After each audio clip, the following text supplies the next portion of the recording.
जायसवाल और आप देख रहे हैं द होप क्लासेज। मेरे प्यारे बच्चों, आप लोग कैसे हैं? आई होप कि आप अच्छे होंगे। और आज हम क्लास 12th केमिस्ट्री का कोऑर्डिनेशन कंपाउंड का लेक्चर नंबर 3 शुरू करने वाले हैं। आज का हमारा पॉइंट होगा CFT, क्रिस्टल फील्ड थ्योरी।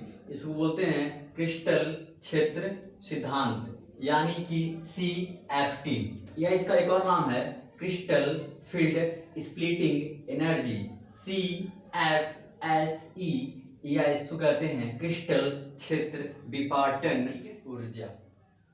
तो प्यारे बच्चों, इसको हम लोग शुरू करते हैं। और इसे पढ़ने से पहले अगर आपने मेरे पहले का वीडियो नहीं देखा, इसको आप अवश्य देखें। अगर नहीं देखे हैं तो शायद ये आपको कम समझ में यहाँ पर आएगा। ओके, तो चलिए इसको हम शुरू करते हैं। और हम इसे पढ़ने से पहले कुछ पॉइंट को पहले पढ़ेंगे। जैसे कि हमारा फर्स्ट पॉइंट होगा डीजेनरेटेड ऑर्बिटल।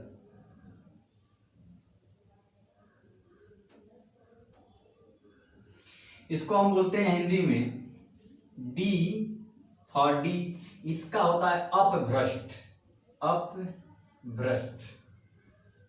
और ये क्या है? ऑर्बिटल, तो ये क्या बन गया? कक्षक। ठीक है बच्चों, तो डी जेनरेटेड ऑर्बिटल क्या होता है समझेंगे।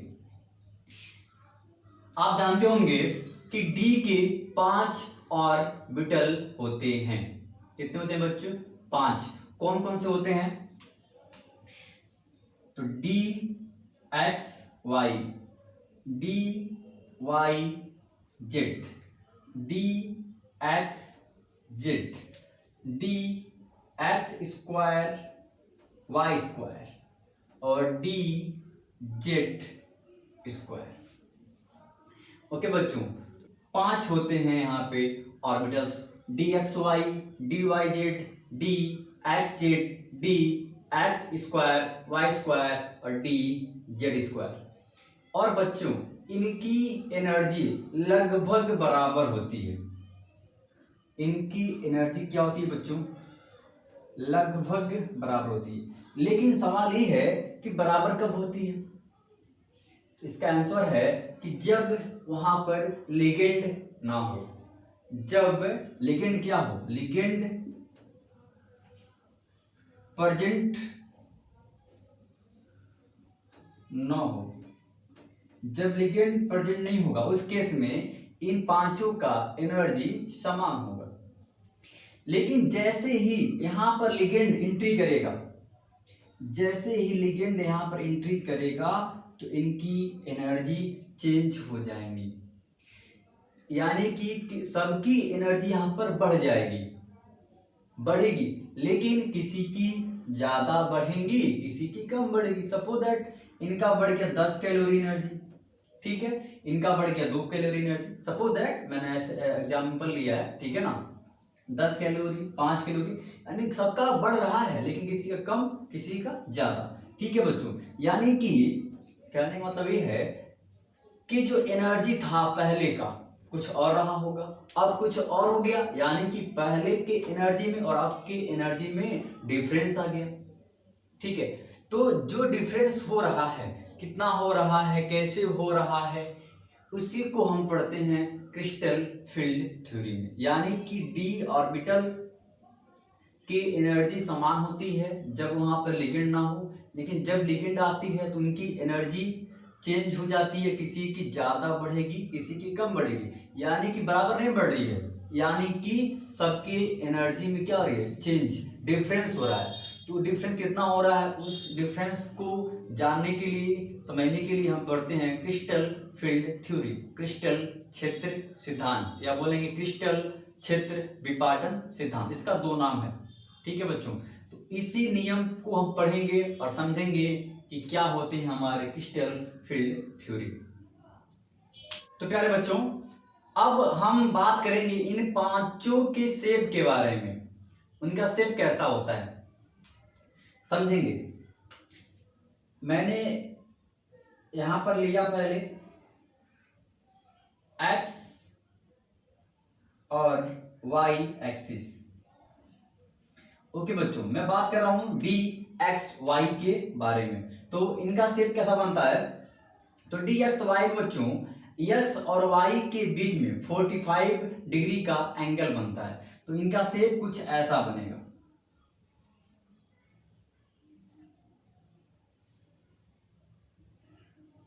ओके बच्चों, ये क्या बन गया? D X Y. अगेन अब मैं बात करूंगा डी वाई जेड के बारे में। तो इसको मैंने मान लिया कि वाई अक्ष है और ये आपका जेड अक्ष है। तो यहां पर भी क्या होने वाला बच्चों? वाई और जेड अक्ष के मध्य में 45 डिग्री का एंगल बनता है। इनका भी शेप कुछ ऐसा बनेगा। आप यहां पर देख रहे होंगे कि दोनों का शेप कैसा है, सेम टू सेम।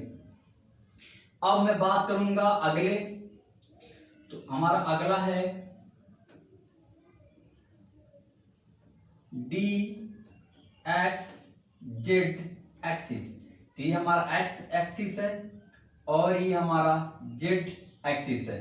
तो अगेन यहां पर भी एक्स और जेड अक्ष के मध्य में 45 डिग्री का एंगल बनता है। तो यहां पर भी जो शेप बनेगा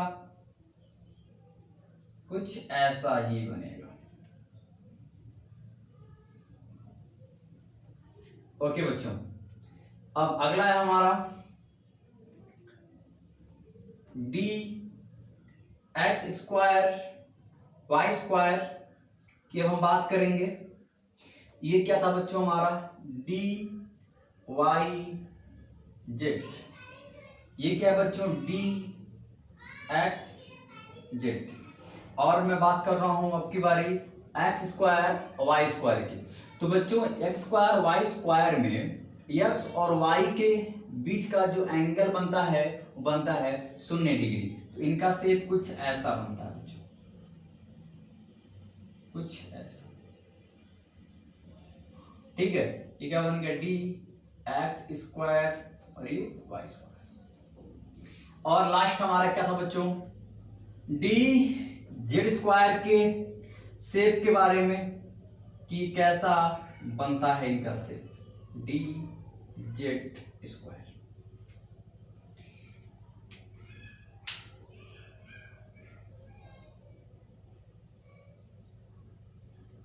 ये कुछ बच्चों ऐसा बनता है। ठीक है ना? तो आपने देखा इन तीनों के अक्ष के मध्य में एंगल बन रहा है 45 डिग्री। तो इनका शेप तीनों सेम है। और यहाँ पर एंगल बन रहा है 0 डिग्री। और आप लास्ट का शेप देख रहे होंगे, इसको आप लोग लिख लें। और साथ में आपको इन पांचों शेप कैसे बना है आपको याद होना चाहिए। बहुत ही काम का चीज है ये, इसको लिख लीजिए पहले। तो कह रहे बच्चों, अब सवाल ये है कि इनका एनर्जी लिगेंड आने पर चेंज क्यों हो रहा है? ऐसा यहां पर क्या हो रहा है कि जैसे यहां लिगेंड आ रहा है तो इनका एनर्जी बढ़ जा रहा है और इनके एनर्जी में डिफरेंस आ जा रहा है। इसको समझेंगे। जैसे कि आप जानते हैं कि डी ऑर्बिटल के पास भी इलेक्ट्रॉन है और लिगेंड के पास भी इलेक्ट्रॉन है। ठीक है बच्चों, और जैसे ही लिगेंड अपना इलेक्ट्रॉन लेकर डी के पास पहुंचेगा, सबके पास अपना इलेक्ट्रॉन लेकर जैसे ही लिगेंड डी ऑर्बिटल के पास पहुंचेगा तो इन दोनों के मध्य में एक इलेक्ट्रोस्टैटिक रिपल्सन फोर्स यानी कि प्रतिकर्षण बल यहाँ पे फील होगा। और जैसे ही यहाँ पे इलेक्ट्रोस्टैटिक रिपल्सन फोर्स फील होगा तो उस फोर्स की वजह से इनका एनर्जी बढ़ना शुरू हो जाएगा। ठीक है बच्चों, जैसे कि रिपल्सन बढ़ेगा तो बच्चों इनका एनर्जी भी बढ़ना शुरू हो जाता है। यानी कहेंगे कि इनका एनर्जी चेंज क्यों हुआ? क्योंकि जैसे ही लिगेंड यहाँ पर पहुंचा तो डी ऑर्बिटल और लिगेंड के इलेक्ट्रॉन के बीच में एक इलेक्ट्रोस्टैटिक रिपल्सन फोर्स फील हुआ और उसी रिपल्सन फोर्स की वजह से इनका एनर्जी क्या कर रहा है, इंक्रीज कर रहा है, यानी कि एनर्जी यहाँ पे बढ़ रहा है। आई होप कि आपको मेरी बात समझ में आ रही होगी। तो जैसे ही इनका एनर्जी बढ़ा बच्चों, तो इनके एनर्जी में आप यहाँ पर देखेंगे कि डिफरेंस आ रहा है, क्योंकि किसी का एनर्जी ज्यादा बढ़ेगा, किसी का कम बढ़ेगा, लेकिन सबका बढ़ेगा। और इस तरह से इनका जो एनर्जी है क्या आएगा, एनर्जी में डिफरेंस आएगा। और जैसे ही एनर्जी में डिफरेंस आता है तो हम कहते हैं कि यहाँ पर ये डीजेनरेसी इज लॉस्ट। क्या बोलेंगे, degeneracy is lost, degeneracy is lost, यानी कहेंगे यहां पर समभ्रंश अवस्था समाप्त हो गई। कब होगी, जब इनका एनर्जी में डिफरेंस आएगा। कहेंगे यहां पर डीजेनरेसी लॉस्ट, यानी कि समभ्रंश अवस्था यहाँ पे समाप्त हो गई। इसी को हम बोलते हैं CFT। तो इसका परिभाषा क्या होगा, तो कहेंगे कि जब किसी डी ऑर्बिटल के पास लिगेंड आता है, लिगेंड आने से उनके इलेक्ट्रॉनों के मध्य में रिपल्सन फोर्स फील होता है। रिपल्सन फोर्स फील होने से एनर्जी चेंज होती है, एनर्जी में डिफरेंस आता है, और कितना डिफरेंस आया है उसी को समझेंगे हम लोग क्रिस्टल फील्ड थ्योरी से। ओके बच्चों, तो प्यारे बच्चों अब हम आगे बढ़ेंगे। अब हम बात करेंगे एक्स, वाई और जेड प्लेन के बारे में। अभी तक मैंने एक्स वाई के बारे में बात किया था, अब मैं एक्स वाई और जेड तीनों प्लेन के बारे में, इन प्लेन के बारे में, तीन एक्सिस के बारे में बात करूंगा, एक्स वाई एंड जेड। तो बच्चों आपने रूम देखा होगा, रूम में क्या होता है, लंबाई, चौड़ाई, ऊंचाई, यानी कि रूम कैसा है, रूम है आपका एक्स वाई जेड अक्ष का, इसको हम बोलते हैं 3D। क्या बोलते हैं, 3D। और रूम भी कैसा होता है, 3D होता है।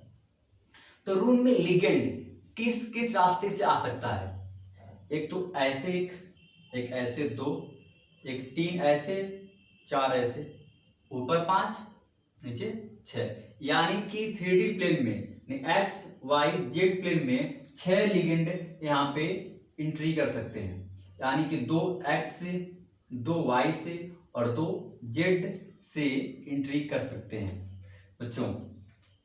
यानी कि लिगेंड, 2 लिगेंड एक्स से अप्रोच करेगा, 2 लिगेंड वाई से और 2 लिगेंड जेड से यहाँ पे एंट्री कर सकता है। तो जैसे ही बच्चों यहाँ पे लिगेंड अप्रोच करेगा तो यहाँ पर क्या होने वाला है, अभी कहा था मैंने कि रिपल्सन फोर्स यहाँ फील होगा, और जैसे रिपल्सन यहाँ पे फील होगा तो एनर्जी बढ़ जाएगी, और एनर्जी बढ़ने से क्या होती है, स्टेबिलिटी कम होती है, घटती है। क्या बोलेंगे यहाँ पर कि रिपल्सन इंक्रीज करेगा, तो क्या होगा बच्चों, एनर्जी भी उसी के साथ इंक्रीज करेगी, एंड देन उसके बाद उसका स्टेबिलिटी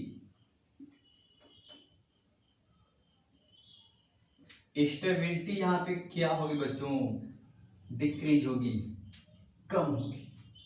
ठीक है, तो क्या बोला मैंने कि एक्स वाई जेड में यहाँ पर 6 लिगेंड एंट्री कर सकते हैं।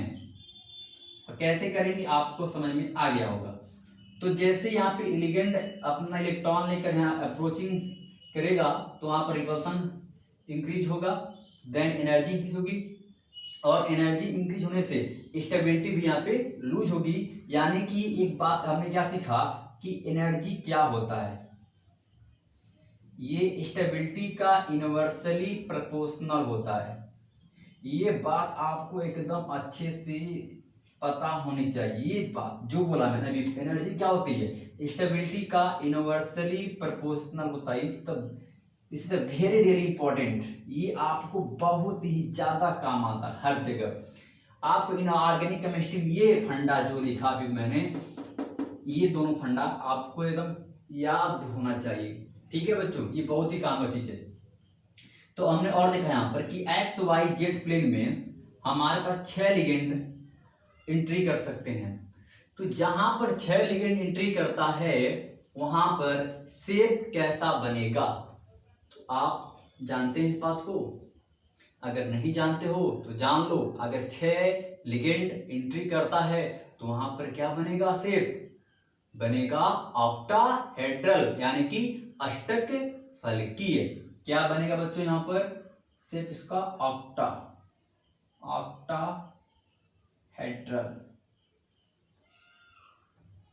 ऑक्टाहेड्रल, यानी कि कहेंगे इसको हिंदी में अष्टक फलकीय।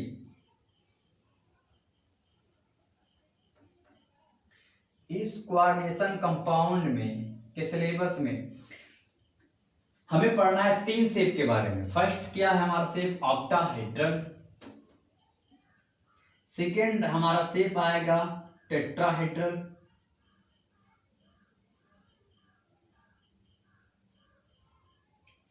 और इसका लास्ट आएगा स्क्वायर प्लेनर।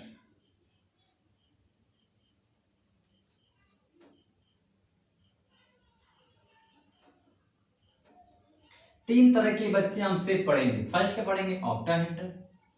सेकेंड क्या पढ़ेंगे? टेट्राहेड्रल। एंड थर्ड क्या पढ़ेंगे? स्क्वायर प्लेनर के बारे में।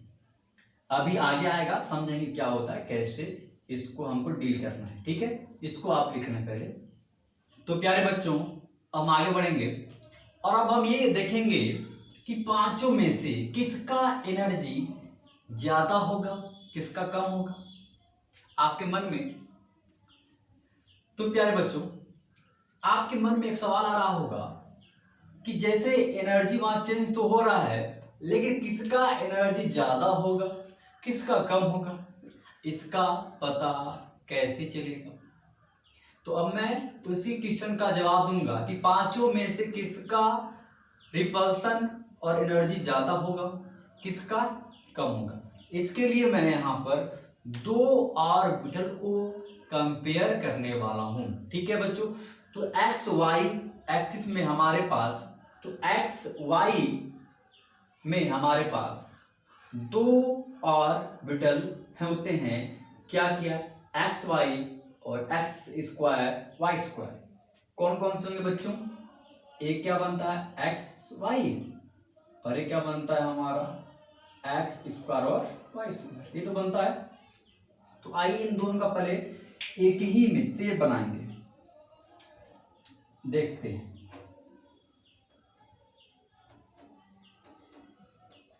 एक्स है बच्चों ये हमारा, और ये वाई है। तो जैसा कि हम जानते हैं कि एक्स स्क्वायर वाई स्क्वायर कैसे बनता है इसका शेप, तो कुछ ऐसा बनता है, क्योंकि इनका जो एंगल क्या बनता है? ये बनता है एंगल 0 डिग्री। और यहां पर ये क्या बन गया आपका? डी एक्स स्क्वायर और वाई स्क्वायर। अब क्या बाकी है? D X Y. इसका शेप क्या बनेगा? इनका एंगल क्या बनता है? 45। कुछ ये ऐसा इसका शेप बनेगा। ये क्या बन गया बच्चों? D X Y. अब जैसे ही यहां पर लिगेंड अप्रोच करेगा और लिगेंड एक्स एक्सिस से आ रहा है, ठीक है ना? एक्स एक्सिस की ओर लिगेंड आ रहा है, तो यहां पर भी डी है और यहां पर भी डी है। इसके पास भी इलेक्ट्रॉन है, इसके पास भी इलेक्ट्रॉन है, लेकिन सवाल ये है कि रिपल्सन सबसे ज्यादा कहां होगा? यहां पर होगा कि यहां पर होगा? इसी सवाल से हम जान जाएंगे कि इनका एनर्जी भी ज्यादा होता है। तो आप बताओ मुझे, इसका एनर्जी इसका रिपल्सन ज्यादा होगा कि इसका होगा? ये लिगेंड आ रहा है, इसके साथ भी रिपल्सन शो करेगा और इसके साथ भी शो करेगा, तो किसके साथ ज्यादा शो करेगा? D X square Y square के साथ रिपल्सन ज्यादा शो करेगा, क्योंकि ये अलोंग द एक्सिस है, ठीक है बच्चों? अलोंग द एक्सिस है, तो इसका रिपल्सन क्या बनेगा? तो कहेंगे कि D X square Y square is greater than to dxy in compare with the repulsion। Repulsion में इनका एनर्जी ज्यादा भी होगा, ठीक है। तो इनका एनर्जी भी क्या होगा, ज्यादा, क्योंकि रिपल्सन अगर ज्यादा है तो एनर्जी भी क्या होगा बच्चों, ज्यादा ही तो होने वाला है। ओके, देन अब बाकी कितने हमारे पास है, तीनों बाकी हैं। तो हम जानते हैं कि dxy, ऊपर लिखता हूं मैं, dxy dyz और dxz तीनों का एंगल क्या बनता है, 45 डिग्री। और dx स्क्वायर वाई स्क्वायर और dz स्क्वायर ये कैसे होते हैं, अलोंग द एक्सिस होते हैं, अलोंग द एक्सिस, ठीक है। तो हमने देखा कि इन दोनों में ये क्या है, ये ज्यादा हो रहा है, यानी कि जो अलोंग द एक्सिस होगा वहां रिपल्सन ज्यादा होगा, तो ये दोनों क्या होंगे, अधिक होंगे, और ये तीनों क्या होंगे, कम होंगे। यानी कि ये दोनों का जो एनर्जी है, रिपल्सन है, इनके कंपेयर में अधिक है, ठीक है बच्चों, ठीक है ना। तो हम कहेंगे यहां पर एक बात कि D X square Y square and D Z square is greater than D X Y D X Z D Y Z. यानी कि हमने देखा इनका रिपल्सन क्या है, ज्यादा है, इनका एनर्जी भी क्या है बच्चों, ज्यादा। क्यों ज्यादा है, क्योंकि अलोंग द एक्सिस है, अलोंग द एक्सिस, ठीक है बच्चों। अब आप यहां देख रहे होंगे कि इन दोनों का दो अलग अलग सेट बन गया है।